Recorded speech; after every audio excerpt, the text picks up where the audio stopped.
Hello and welcome to the localbozo.com interview. Today we're here with Xan McCurdy from the rock band Cake. Xan, how you doing today? I'm doing okay. I'm a little under the weather, and my phone is kind of crappy, so if I sound a little weird, I apologize for that. You joined the band in 1998. How have you seen Cake change since then, and how have you seen rock bands change in general since the late 90s?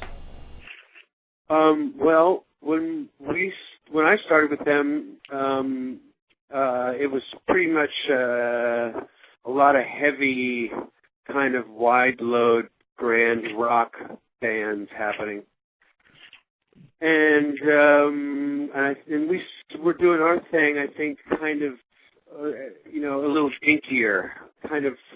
I wouldn't say on purpose, but it just seemed to fit us better, and we didn't want to try to change anything. And since then, there's been lots of, things change and all kinds of different bands rise to the top and fall by. And I think we haven't really changed our thing very much. We never went rap rock or anything, and it's worked out. We've never been sort of invited to the big band's parties, but then again, when the cops came, we never got kicked out of those parties. So we had our own little party, and we're doing okay with it. Your band Cake has often been compared to bands like the Dead Milkmen, the Flaming Lips, and the Philadelphia band Ween. How do you feel to be compared to these cult acts, and how do you feel to be a band with cult status? You're calling our fans a cult? They're good people. They're not crazy. I don't know what cult following really means. I guess other than in the business it means small. But I wouldn't say that about we've got a nice group of really great fans. It's I guess you mean well they do.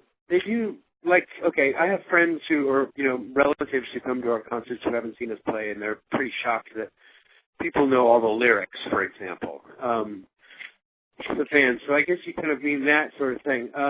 It's great. They're awesome. I mean, our record went to #1 for the first time when we released this last one, and that's pretty more than a cult following. It's pretty awesome. I mean, granted, it was probably a pretty slow week for sales, but still, that's fantastic. We're just incredibly lucky. I don't know what else to say.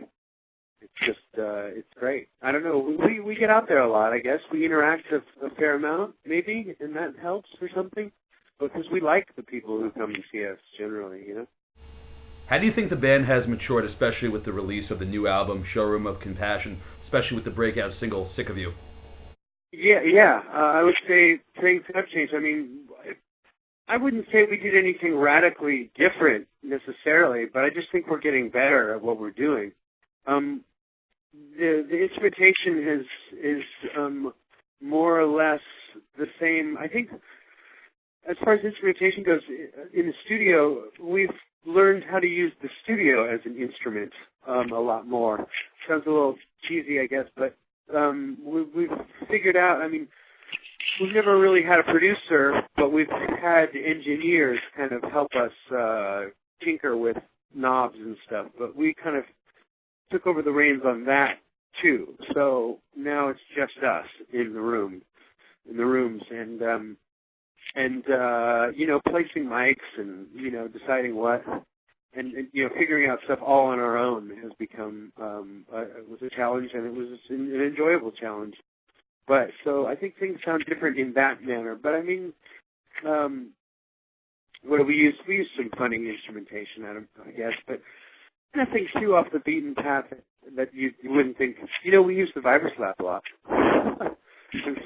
And, but it's also the songwriting process was a lot more democratic this time around. We really were patient with everyone else's ideas. Everyone was patient with my ideas, whether they were good or bad. we were all patient with each other in a sometimes maddening, most times wonderful sort of way, which means once the record came out, we all kind of, we voted on every aspect of it, every drum fill, and so it meant we got to walk away with an album that we all pretty much thought was pretty great. Cake is going to be playing 2 sold-out shows in April. The first one is at the Music Hall of Williamsburg on the 19th, and the second is at Terminal 5. What can fans expect from these shows, setlist-wise? Any surprises? Well, set list, we never really write a set list, so we're never really sure what we're going to play, and we kind of like it like that. We have a large catalog of songs, and we kind of keep them all fairly ready to go, rehearsed, somewhat, at least in our minds. And so, but we play something off every album we've ever done, and we probably, and I'm sure we'll do that at the show. Also, be prepared, concert goers, be prepared to sing, because there's some songs where we have on recordings we have lots of voices, and we can't all do it, just all 5 of us. So, be prepared to wail and help us out. It's going to sound awesome. We've done it before, and it really works. It sounds, when the whole room is filled with voices, it's pretty fantastic. And as far as I remember, New York singers are good. When the band comes to New York City, do you go to any certain restaurants? Are there any bars that you just have to go to?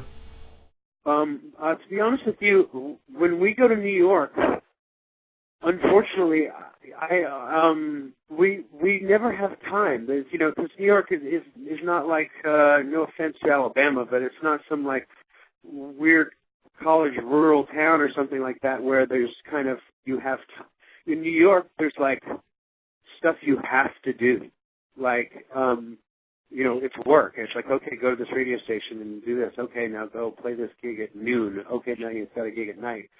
And we never seem to have time off there.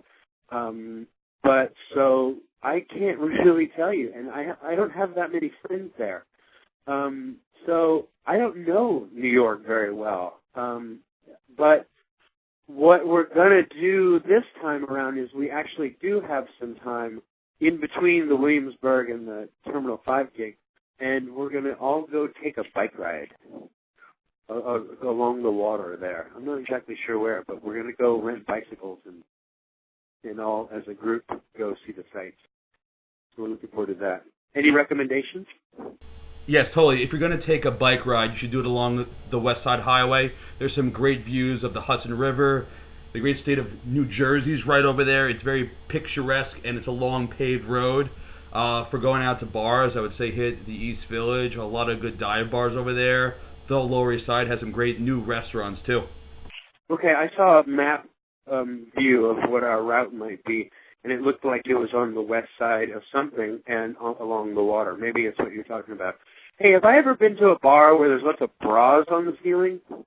Yeah, the bar you're talking about was called Red Rocks West. That closed a couple years ago. Then there was the Village Idiot. They had bras on the bar. But the one place that's still open that does the whole bras and the girls dancing on the bar is Coyote Ugly, which the movie was based on, which is in the East Village. So you can check that place out. I've heard like a groovy dive would be great. Good jukebox, good history. That's what... Right on, man. Xan, I just want to thank you very much for joining us here today on localbozo.com. And if there's anything else that you would like to tell our readers and your fans, please go ahead and do so. Well, I hope to see you guys at the concert. I hope you have a good time. Feel free to tell us we're terrible if we are, which we won't be, but we need to know how we're doing. Keep us sharp. Otherwise, I really look forward to seeing it. It's going to be awesome.